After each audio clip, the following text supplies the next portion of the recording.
Basically, this is my work in progress right now, my latest engine I'm building. It's a 4-cylinder, originally designed as a 6-cylinder, but I'm cutting it down to 4. It was designed by Randall Cox, who's a machinist out in Wyoming right now.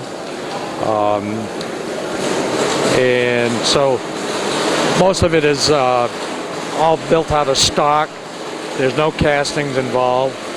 For the cylinders and the head, you can start with just a standard rod and kind of clean it up to basic dimensions on the outside. And from there, you have to do all the machining and this stuff, all the additions onto this thing.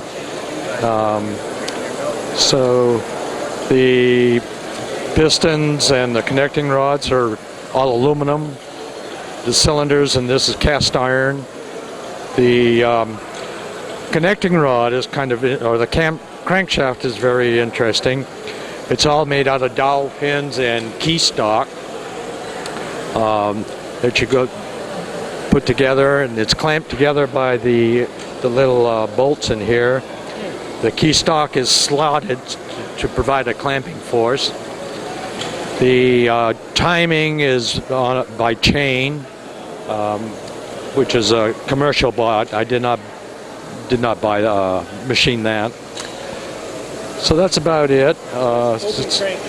Open crankshaft. Everything's going to be open that you can see. All the rockers and the valve lifters and all that's going to be all open.